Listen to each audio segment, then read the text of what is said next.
الحمد لله نحمده ونستعينه ونستغفره ونؤمن به ونتوكل عليه ونعوذ بالله من شرور انفسنا ومن سيئات اعمالنا من يهدي الله فلا مضل له ومن يضلل له فلا هادي له ونشهد ان لا اله الا الله واشهد ان محمدا عبده ورسوله أما بعد أعوذ بالله من الشيطان الرجيم بسم الله الرحمن الرحيم ألا إن أولياء الله لا خوف عليهم ولا هم يحزنون الذين آمنوا وكانوا يتقون وقال الله تعالى في شان حبيبه إن الله وملائكته يصلون على النبي يا أيها الذين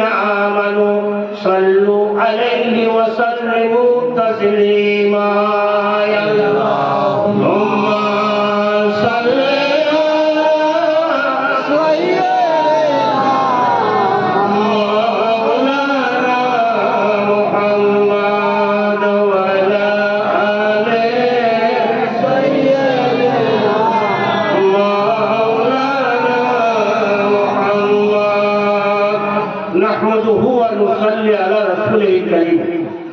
আমার মঞ্চে উপস্থিত উলামায়ে কিরাম এবং আমার পীর ও মুর্শিদ বুদ্ধিনিশীন হযরত, আমার সম্মুখে তরিকত মানদানে আউলিয়ায়ে কিরাম এবং মাজার শরীফে আরাম ফরমাচ্ছেন আমার পীর ও মুর্শিদ আকাই মাওলাই কিবলায়ে কাবা হযরত ফরিদপুরি রাহমাতুল্লাহ আলাইহি। সকলকে আমার অন্তরের অন্তঃস্থল থেকে আন্তরিকভাবে নিকটবর্তী দূরবর্তী অবস্থিতা নারী পুরুষ নির্বিশেষে সকলকে আমার অন্তরের অন্তঃস্থল থেকে আন্তরিক সালাম জানাই। আসসালামু আলাইকুম ওয়া রাহমাতুল্লাহি ওয়া বারাকাতুহু। এবং আমার মাজার মুকাদ্দাসে আমার সালাম। গাউসে উরা আলী রাহমাতুল্লাহ আলাইহি সম্পর্কে আমি কিছু আলোচনা করব, বাস্তব আলোচনা করব। আমি যে আয়াত আপনাদের সম্মুখে উপস্থিত করেছি আলোচনার শিরোনাম হিসাবে, সে সময় নেই। যাই হোক, মেন পয়েন্টের উপর আমি আলোচনা করব। 11 পারা সূরা ইউনূস 62 এবং 63 নম্বর আয়াত রেখেছি। আর মিশকাত শরীফ প্রথম খণ্ড 197 পৃষ্ঠা, বুখারী শরীফ দ্বিতীয় খণ্ড 963 পৃষ্ঠার মধ্যে হাদিস শরীফ, মানে দুটো মেন পয়েন্টের উপর এবং বিশ্ববিখ্যাত কিতাব এর উপরে কোনো হাদিস আর নেই। কোরআন শরীফের উপরে আর বুখারী শরীফের, মুসলিম শরীফের উপরে কোনো হাদিস পৃথিবীতে নাই। এই দুটো রাখলাম, কিন্তু আলোচনা বাস্তব করব। গাউসে উরাহারি রাহমাতুল্লাহ আলাইহি পুত পবিত্র ওয়াহাব শরীফে আমার গমন বাংলা 1383 সালে 18ই আশ্বিন মঙ্গলবার। ওই 18ই আশ্বিন মঙ্গলবার থেকে 91 সাল পর্যন্ত হুজুরের বিশাল কুবার পর্যন্ত এ অদম উপস্থিত ছিল। এবং আমার শ্রদ্ধেয় মাওলানা হাসিবুর রহমান সাহেব, গোলাম নবী সাহেব, ওনারা চলে গিয়েছিলেন। ইন্তেকালের সময় আমি উপস্থিত ছিলাম খানকা শরীফে। 6ই ভাদ্র 1391 সালের 6ই ভাদ্র বৃহস্পতিবার দিবাগত রাত্রিতে 12:20 উনি ইন্তেকাল করেন। বলেন ইন্না লিল্লাহি ওয়া ইন্না ইলাইহি রাজিউন। আবার বলছি, 1391 সালে 6ই ভাদ্র বৃহস্পতিবার দিবাগত রাত্রি 12:20 উনি ইন্তেকাল করেন। এ অধম সেখানে উপস্থিত। সেখানে এখন বর্ধমান বুদ্ধিনিশীন হযরত, তিনি শিশু, এনার আব্বাজান, তারপরে ফুফুমা অর্থাৎ হুজুর উরাহারি রহমাতুল্লাহ আলাইহির কনিষ্ঠ কন্যা হযরত হালিমা রহমাতুল্লাহ আলাইহা, হালিমা তো নাম উনি এবং আরো অনেকে উপস্থিত ছিলেন। তো হুজুর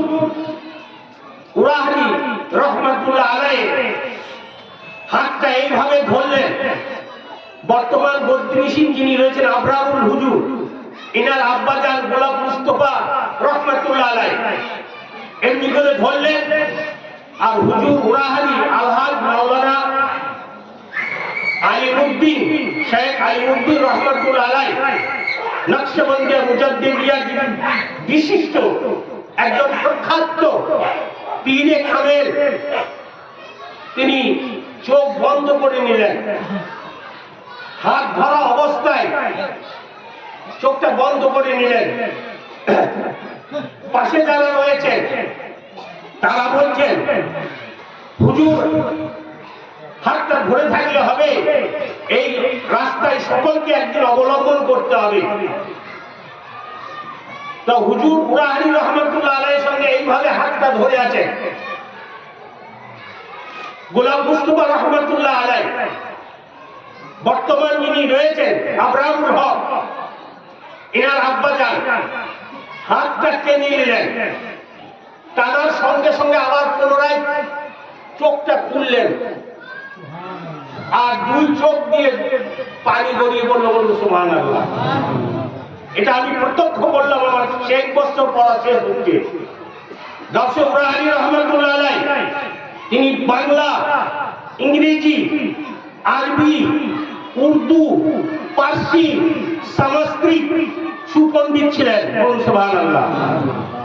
খুলনার দরবার শরীফের উনি খলিফা, যেখানে লক্ষাধিক আলেম উলামা হাফেজ কাজী মাওলানা মুহাদ্দিস মুফতি আল্লামা মাওলানা লক্ষাধিক, যেখানে 5 থেকে 6 লাখ পর্যন্ত মানুষের সমাগম হয়, যেখানে ওরস শরীফে এই তিসরা ফাল্গুন, তা সেই 5-6 লাখ মানুষের মধ্যে যেখানে লক্ষাধিক আলেম হাফেজ কাজী মাওলানা মুহাদ্দিস, সেখানে উনি প্রধান বক্তা এবং ওনার পরিচিতি আছে মুর্শিদাবাদ জেলা জুড়ে। বক্তা সাহেব বলতে হুজুর আলিবাবা হুজুর হযরত গাউসে উরাহারি শেখ আলিমউদ্দিন রহমাতুল্লাহ আলাইহি নকশবন্দি মুজাদ্দিদকে বোঝায়। তা উনি যখন যাচ্ছেন তখন কিছু আলেম উলামা মুরিদ মুতাকিদ বলছেন বক্তা সাহেব যাচ্ছেন, ওনার স্বয়ং মুখে আমি শুনেছি। তা ওই যে কানে পড়লো বক্তা সাহেব যাচ্ছেন, বক্তার বৈশিষ্ট্য সম্পর্কে, বক্তা কাকে বলা হয়, বক্তা কেন নাম দেওয়া হয়, কেন বক্তা হয়, সেই সম্পর্কে সারা রাত কোরআন হাদিসের রশ্মিতে আলোচনা করেছিলেন। বলুন সুবহানাল্লাহ।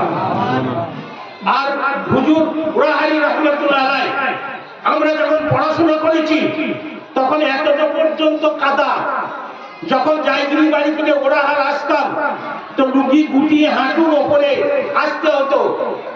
আজ সেই উরাহার, আগে ছিল জঙ্গলি উরাহাল বলতো, আমরাও শুনেছি পড়তে গিয়ে জঙ্গলি উরাহাল, জঙ্গলি উরাহাল থেকে উরাহার হলো, উরাহার থেকে আজকে বর্তমানে উরাহার শরীফে পরিণত হয়েছে। বলুন সুবহানাল্লাহ। গাউসে উরাহারি রহমাতুল্লাহ আলাইহির জন্য স্বাস্থ্য কেন্দ্র হয়েছে। আমাদের দেখতা, আমরা তখন পড়াশোনা করছি, স্বাস্থ্য কেন্দ্র যখন হয় প্রথমে, তখন উরাহারে হুজুর উরাহারি রহমাতুল্লাহ আলাইহির জন্য হলো, উরাহারির জন্য রাস্তা হয়েছে, উরাহারির জন্য মসজিদ হয়েছে, উরাহারির জন্য প্রাইমারি স্কুল হয়েছে, উরাহারির জন্য হাই স্কুল হয়েছে, উরাহারি রহমাতুল্লাহ আলাইহির জন্য আজকে ফান্ডে মার্কেটে পরিণত হয়েছে। বলুন সুবহানাল্লাহ। গাউসে উরাহারি রহমাতুল্লাহ আলাইহি উনি এমন একজন ছিলেন ব্যক্তিত্ব যার উদাহরণ দেওয়া যায় না। জ্ঞানের গভীরতা এত ছিল, এত দয়ালু ছিলেন, এত বিনয়ী ছিলেন, এত নম্র ছিলেন, নিসবতে রাসূলের তরিকা বলতেন উনি। এবং আজও মানুষ অনুভব করছে যে সেই মানুষের শূন্যস্থান পূরণ হচ্ছে না। গাউসে উরাহারি রহমাতুল্লাহ আলাইহি তিনি পাক জবানে বর্ণনা করছেন, আমার কালবিলক জীবন, আমি চলে আসছি ভগবানগোলা থেকে, তো আসছি আর সব জঙ্গল, বাউসি, ভেটেলপাড়া, যোগনিগঞ্জ সব জঙ্গল। আমরা জঙ্গল না দেখলেও উঁচু উঁচু পাহাড়গুলো দেখলাম এখন জিসিপি দিয়ে ট্রাক্টর দিয়ে জমিতে পরিণত করেছে, সব চালিয়ে দিয়েছে। তা হুজুর বলছে বলছেন আমি চলে আসছি মাগরিবের সময় চলে আসছি দরুদ শরীফ পড়তে পড়তে হঠাৎ দেখছি একটা রয়্যাল বেঙ্গল টাইগার শুয়ে আছে, বলুন সুবহানাল্লাহ। আমার খেয়াল নেই, এমনকি এত বড় বড় বাঘ এখন ভাবতে পারবে না, বললে গল্প মনে হবে। তো ষাঁড়কে পর্যন্ত ঘাড়ে তুলে নিয়ে চলে যেত। তো আমি আছি হাত 8 থেকে 10 ব্যবধানে আমার চোখ পড়ে গেল, ওই রাস্তা দিয়ে যাব আর দেখছি উত্তর দক্ষিণ হয়ে বাঘটা শুয়ে আছে। করার কিছু নেই, ঘাট নামিয়ে শুয়েছিল, আমাকে দেখে ঘাটটা এরকম করে পূর্ব দিকে মুখ করে দাঁড়িয়ে বসে গেল, বসেই আছে, শুয়ে আছে লম্বা হয়ে, ঘাটটা এরকম ঠাড়ো করলো। আমি বলছি আল্লাহ এও তোমার বান্দা আর আমিও তোমার বান্দা, তুমি রাস্তাটা আমাকে ছেড়ে দাও। বাঘ এই এতটুকু উরা আলী রহমতুল্লাহ আলাইহি আল্লাহর কাছে এই আবেদন করলেন যে আমিও তোমার বান্দা আর এই প্রাণীটাও তোমার বান্দা, যদি আমাকে আহার করে রাখো তাহলে দেরি করো না, আর যদি আহার না করে থাকো তাহলে আমাকে পথ ছেড়ে দিতে বলো। এইটুকু বলা শেষ হতে না হতেই বাঘটা নেশটা লড়াতে লড়াতে জঙ্গলের ভেতর দিয়ে চলে যায়, বলুন সুবহানাল্লাহ। গাউসে উরা আলী রহমতুল্লাহ আলাইহি এমন একজন পণ্ডিত ছিলেন, এত পাণ্ডিত্যপূর্ণ কথা বলতেন, তিনি ভাষাগত দিক দিয়ে বাংলা ইংরেজি ব্যাকরণ দিয়ে কথা বলতেন, আরবি ব্যাকরণ দিয়ে কথা বলতেন, এবং তিনি এমন ছিলেন যখন উরা আলী রহমতুল্লাহ আলাইহি তিনি বাইরে যেতেন তখন মানুষ তাকিয়ে থাকতো ওনার পানে, ওয়াজ করলে মানুষ প্রাণ কেড়ে নিতেন এবং সবাই আল্লাহ আল্লাহ আল্লাহ আল্লাহ করে জিকির করতেন। আর কত মানুষ ওনাকে দেখে হিদায়াত হয়েছে, যেমন বুখারী শরীফ, মুসলিম শরীফ, আবু দাউদ শরীফ, নাসাই শরীফ, তিরমিজি শরীফ, বাইহাকী শরীফ, তাহাবী শরীফ, এই সমস্ত কিতাব যদি কোনো আলেমে পড়ান তাহলে নিশ্চিতভাবে জানা যায়, নিশ্চিতভাবে বলতে পারা যায়, নিশ্চিতভাবে বুঝতে পারা যায় এই আলেমটা বিজ্ঞ অবশ্যই। এবং কাফিয়া, শারামুল্লাহ জামি, হিদায়াতুন নুহু, এই নিচেকার কিতাবগুলো পড়াতে পারবেন। আর যদি কাফিয়া, হিদায়াতুন নুহু, শারামায়ে কামেলি, নুহুমি, পাঞ্জেগান, মুনশায়েদ, মিজান, এই সমস্ত কিতাব পড়াইতে যদি কেউ না পারে তাহলে তার পক্ষে বুখারী মুসলিম শরীফ পড়ানো সম্ভব হবে হবে না। কাজী আলেম দেখতে অনেক, আলেম মসজিদে থাকলেই মাওলানা সাহেব, মসজিদে থাকলেই হয়ে যায় সবাই আলেম, কিন্তু কিতাবই যখন যদি খুলে দেওয়া হয় শতকরা ৯৭ জন কিতাবের কাছে ধারে পাশে যাবে না, কিন্তু সাধারণ মানুষের কাছে আমরা সবাই মাওলানা।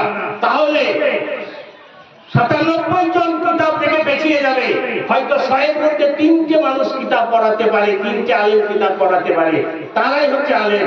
তাই যেমন বুখারী মুসলিম পড়াতে হলে জ্ঞান অর্জন করতে হবে, শিক্ষা মতো শিক্ষা মুহূর্তে মানটিকে তার জ্ঞান থাকতে হবে অবশ্য, তবে তার পক্ষে সম্ভব। তেমনি পীর অত সহজ জিনিস নয়। আমার আলোচনা, আমার বৈশিষ্ট্য সম্পর্কে আমি আজকে আলোচনা করছি। পীর হতে গেলে পীরের বৈশিষ্ট্য থাকা দরকার। প্রথম শব্দ হচ্ছে আরিফ বিল্লাহ। কি বললাম? আরিফ বিল্লাহ। কি? পীরের তরিকা সম্পর্কে তার জ্ঞান থাকতে হবে। হানাফি শেখ, হানাফি রাসূল, হানাফিল্লাহ, তারপর বাকাবিল্লাহ। মামুলি জিনিস নয় পীর। পীর এমন জিনিস, হুজুর উরাহরি রহমাতুল্লাহ আলাইহি বলতেন যে আমার মুরিদ কি তরকারি দিয়ে ভাত খাচ্ছে, মাশরিক থেকে মাগরিব, শুমুল থেকে জুনুব, উত্তর থেকে দক্ষিণ, পূর্ব থেকে পশ্চিম, যদি কোনো পীর যদি খবর মুরিদের না রাখতে পারে তাহলে তার জন্য বায়াত করানো হারাম। সুবহানাল্লাহ। কি যোগ্যতা সম্পন্ন, এর নাম হচ্ছে আরিফ বিল্লাহ। কাজী ওলি আউলিয়া পীর এমন হবে যে দেখলে আল্লাহ আল্লাহ নবীকে স্মরণ করে যায় এবং আল্লাহ আল্লাহ আল্লাহর নবী স্মরণ চলে আসে। পীর মুর্শিদ গাউসে উরাহানি রহমাতুল্লাহ আলাইহি তিনি বর্ণনা করছেন, স্বয়ং একদিন বর্ণনা করছেন প্রসঙ্গে, বলছে একটা ছেলে জিজ্ঞাসা করছে পিতা কি করে হয়। এর জবাব আছে পিতা কি করে হয়। এর জবাব হচ্ছে যখন তুই পিতা হবি তখন তুই বুঝবি কিভাবে হয়। আরেকটা দেখবেন সৌরভের দাদাগিরি চলে, তো সৌরভের দাদাগিরিতে জিজ্ঞাসা করে অনেকেই, তাই যেটা বলার সেটা বলছি। তা একটা ছেলেকে জিজ্ঞাসা করছে এই 4 থেকে 5 বছর বয়স, বলে তুই কি হতে চাস। তাই 4-5 বছরের ছেলেটা বলছে আমি বাবা হতে চাই। সৌরভ পর্যন্ত স্তব্ধ হয়ে গেল, মানে যেটা কল্পনা করা যায় না। তা বলুন এই যে বাবা হতে চায়, বাবা হওয়ার জন্য কি দরকার সে জ্ঞান আছে? একটা হুমাটা দেবেন। বাবা হওয়ার যোগ্যতা এখন আছে? যদি বলা হয় যে বাবা হতে হবে, পারবে? বাবা কিভাবে হয় বলা যায়, পারবে? পারবে না। শুনেছে, শুনে বাবা তাই বলছে আমি বাবা হতে চাই, কিন্তু বাবা হওয়ার জন্য কতটুকু জিনিসের প্রয়োজন, কি কি জিনিসের প্রয়োজন, কতক্ষণ তার জন্য অপেক্ষা করতে হয়, এবং বাবা হতে হলে কি কি জিনিসের দরকার হয় সে সম্পর্কে কোনো জ্ঞানই তো দূরের কথা, ধারণা কোনো পর্যন্ত নাই। তাহলে যদি ইলমে তরিকত সম্পর্কে তার জ্ঞান না থাকে, ইলমে মারিফত সম্পর্কে জ্ঞান না থাকে, ইলমে হাকিকত সম্পর্কে যদি জ্ঞান না থাকে, হানাফি শাইখ যদি না হতে পারে, হানাফি শাইখ মানে নিজের পীর মুর্শিদকে নিজের ভেতরে ভরে নেওয়া, নিজের পীর মুর্শিদকে নিজের ভেতরে ভরে নিয়ে ভর করে কথা বলা। হানাফি শাইখ, হানাফি রাসূল, রাসূলকে ভর করে নিয়ে কথা বলা। হানাফিল্লাহ অর্থাৎ দয়াল নবীর সঙ্গে ওতপ্রোত হয়ে যাবে, আর বাকাবিল্লাহ তো অবশিষ্ট থেকে গেল। কাজী তরিকত সম্পর্কে যদি কোনো জ্ঞান না থাকে, আর যদি আমি পীর হই, আমি পীর সেজে যাই, আমাকে কেউ পীর বলে দেয়, আমাকে কেউ খিলাফত দিয়ে দেয়, এটা মূল্যহীন হয়ে যাবে এবং মানুষের কাছে হাস্যকর হয়ে যাবে।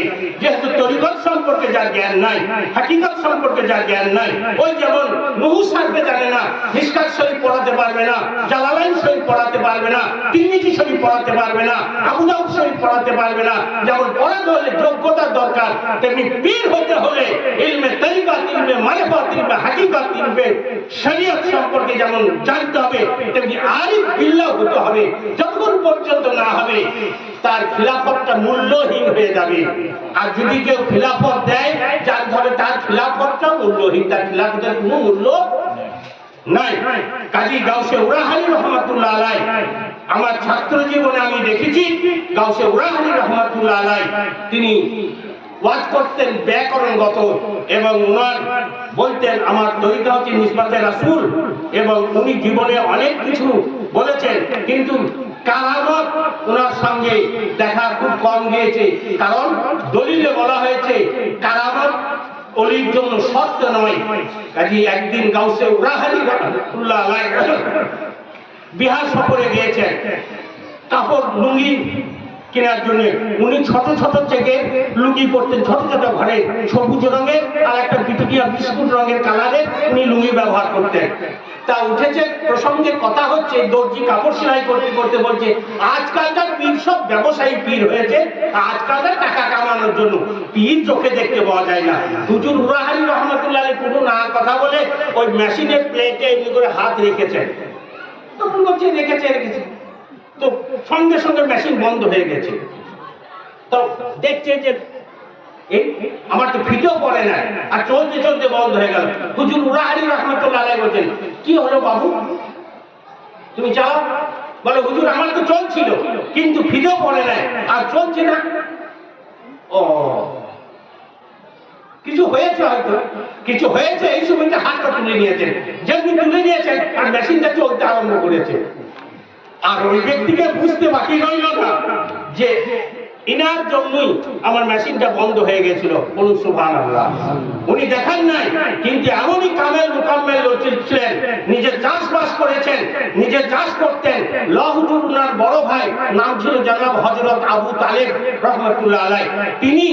তিনাকে দেখেছি, তিনি বলতেন আমার ভাই আর আমি চাষ করতাম, আর ভাদর ধান আমি মাথায় করে নিয়ে যেতাম। এইটুকু সাক্ষী স্বরূপ মাওলানা হাসিবুর রহমান সাহেব রয়েছেন। প্রত্যক্ষ আমরা করেছি যে আমরা দুই ভাইয়ে ওই দুহাত করে লাড়া বাদ দিয়ে অর্ধেক করে কেটে ওই কাদাতে পা দিয়ে জড়িয়ে ভাইয়ের বুঝে হাত দিয়ে আমি তুলেছি, আমার বুঝা ভাই তুলেছে, নিয়ে এসেছি। লাড়া বাদ দিয়ে ধান ওজন করা হয়েছে, দু ভাই মাথায় করে এনেছি, 4 মণ ওজন হয়েছে। বলুন সুবহানাল্লাহ। উনি পালোয়ান ছিলেন, এমনি শারীরিক দিক দিয়ে যেমন ক্ষমতা সম্পন্ন ছিলেন, হাদিস কোরআনের বিজ্ঞ পণ্ডিত ছিলেন। সেই পণ্ডিতের খলিফা হচ্ছেন হুজুর আলিমাবাদী রহমাতুল্লাহ আলাইহি। অনেকেই বলে ওরা হাতটা হচ্ছে আসল, তারা এক নির্ভুল। আসল সবটাই ওরাহার আসল, আলিমাবাদ আসল, হরিশপুর আসল, বাংলাদেশের খুলনা আসল, দিল্লি আসল। আর যদি বলা হয় আসল নয়, যদি বলে হরিশপুর আসল নয়, আলিমাবাদ আসল, তাহলে আলিমাবাদই আসল নয়। আলিমাবাদ যদি বলা হয় তাহলে ওরাহার আসল, তাহলে ওরাহারও আসল নয়, কারণ ওরাহারের খিলাফত করা হয়েছে বাংলাদেশ খুলনা থেকে। যদি বলা হয় খুলনা আসল, তা খুলনাও আসল নয়, কারণ খুলনা পেয়েছে দিল্লি থেকে। যদি বলে দিল্লি আসল, তা দিল্লিও আসল নয়, দিল্লি পেয়েছে সেরাম শরীফ থেকে। আর কত বলবো? তাহলে চেঞ্জ সিস্টেম একবারে শেষ পর্যন্ত নবী মুস্তাফা রাহমাতুল্লাহ আলাইহির কাজ পর্যন্ত পৌঁছানো হয়। কাজী সবাই আসল। গাউসে উরাহারি রহমাতুল্লাহ আলাইহি খলিফা হচ্ছেন হুজুর আলিমাবাদী আলহাজ মাওলানা খলিলুর রহমান আল মুজাদ্দিদি নকশবন্দি মুজাদ্দিদিয়া। উনি ছিলেন সুপণ্ডিত, এত বড় পণ্ডিত, এত পাণ্ডিত্য ছিল যে উরাহারি রহমাতুল্লাহ আলাইহি ঘোষী প্রশংসা করেছেন এবং তিনি খিলাফত দিয়েছেন। কাজী যে আলিমাবাদীকে মানবেন তিনি উরাহারিকে মানবেন, যিনি উরাহারিকে মানবেন তিনি আলিমাবাদীকে মানবেন। আবার আলিমাবাদী খলিফা হচ্ছেন গাউসে হরিশপুরি, আলিমাবাদীকে তিনি মানবেন, হরিশপুরিকে মানবেন। আর যদি হরিশপুরিকে কেউ না মানেন তিনি আলিমাবাদীকে মানলেন না। প্রক্ষান্তরে বাংলাতে দুটো শব্দ থাকে, একটা হয় প্রত্যক্ষ আর একটা হয় পরোক্ষ, একটা হয় ডাইরেক্ট, একটা হয় ইনডাইরেক্ট, একটা সরাসরি। তাহলে প্রত্যক্ষ আর পরোক্ষ যদি কেউ হরিশপুরিকে অস্বীকার করে তাহলে আলিমাবাদীকে অস্বীকার করা হয়, আর আলিমাবাদীকে অস্বীকার করলে উরাহারিকে অস্বীকার করা হয়, উরাহারিকে অস্বীকার করলে খুলনার হুজুরকে অস্বীকার করা হয়। সেই দিক দিয়ে আপনারা বড়ই ভাগ্যবান। আজ আমার এই গাউসে উরাহারি রহমাতুল্লাহ আলাইহি ছাত্র জীবন আমি দেখেছি। ওনার খেদমতে 5 বছর ওনার মাদ্রাসায় পড়াশোনা করেছি, তারপরে ব্যারেলি শরীফ গিয়েছি। আমার সম্মুখে অনেক কথা বলেছেন, অনেক কদমকে ভালোবাসতেন এবং মাওলানা হাসিবুর রহমান সাহেবকেও ভালোবাসতেন। এবং মাওলানা হাসিবুর রহমান চলে যাওয়ার পর ওই দায়িত্বটা এই অদমের উপরে বর্তিয়েছিল। কাজী যিনি বর্তমানে বর্তিবিশীল রয়েছেন আবরারুল হক, এনারা আমাদের সামনে হলেন। আমরা তাহারত করিয়েছি, আমরা পোশাক করিয়েছি, আমরা পায়খানা করিয়েছি, আমরা তাহারত করিয়েছি, আমরা ঘরে চড়িয়ে নিয়ে এসেছি। বড় দুঃখের বিষয় আজকে চিনতে পারে না। আফসোস এতটুকু মানুষ হিসাবে আমি বয়সে বড়, আমরা বয়সে বড়, কেমন আছো, কখন এলে, এতটুকু বলা উচিত। যার এইটুকু মানবতা নেই, মানবিকতা নেই, মনুষ্যত্ব নেই, তার চলার পথ সরল বলা যেতে পারে না। গাউসে উরাহারি রহমাতুল্লাহ আলাইহি কে কেউ যদি বলতেন বিরুদ্ধে কথা, হুজুর উরাহারি সঙ্গে সঙ্গে বলতেন আমাকে তোর কাছে শিখতে হবে না, আমি বুঝি ভালো না মন্দ। এক কথাই উনি মেরে দিতেন। কোন অলি যদি হয়, আল্লাহ ওয়ালা যদি হয়, এই অদল প্রত্যক্ষ করেছে গাউসে উরাহারিকে, গাউসে আলিমাবাদীকে, গাউসে হরিশপুরি রহমাতুল্লাহ আলাইহি আজমাইনকে কেউ যদি বিরুদ্ধে মন্তব্য করতে গিয়েছে, এই চল আমি দেখছি, আমি বুঝি না, এইভাবে দেখিয়ে দিয়েছেন। আর যদি কেউ পরে নাচুনিতে নাচে, তার উস্কানিতে যদি নাচে, তাহলে যার ভাবে তার পীরগিরি এখনো ঠিক জায়গায় আসেনি। কাজী আমি অনুরোধ করব, আমার এই দেখুন ভিডিও হচ্ছে, এটা বিভিন্ন জায়গায় ভাইরাল হবে, বিভিন্ন জায়গাতে চলে যাবে, বিভিন্ন জেলাতে চলে যাবে, দেশ বিদেশে চলে যাবে এটা। কাজী আমার দুঃখ, আমাদের দুঃখ, যদি আমার তরিকার কোনো ভাই হয়, খানকা শরীফ মৌলভী মাওলানা মুহাদ্দিস হতে হবে না, সাধারণ থেকে সাধারণতম যদি হয়, গরুর গোয়াল যদি কাটে, গরুর ছানি যদি কাটে, তাকেও আমি অন্তর থেকে শ্রদ্ধা করি এবং সম্মান করি এবং আমার যে জ্ঞানী গুণী এটা আমি মনে করি। কেউ বিশ্বাস করুক আর নাই করুক, তাতে কিছু যায় না। সেই দিক দিয়ে যদি কোনো মানুষের ভিতরে যদি হিংসা বিদ্বেষ থাকে, সে কোনোদিন আল্লাহওয়ালা হতেই পারে না, আল্লাহর নবীর সান্নিধ্য পেতেই পারে না, সে তরিকত সম্পর্কে কিছু বুঝতে পারে না। যদি কোনো মানুষের ভিতরে হিংসা বিদ্বেষ যদি থাকে, সে কোনোদিন পীর হবে না।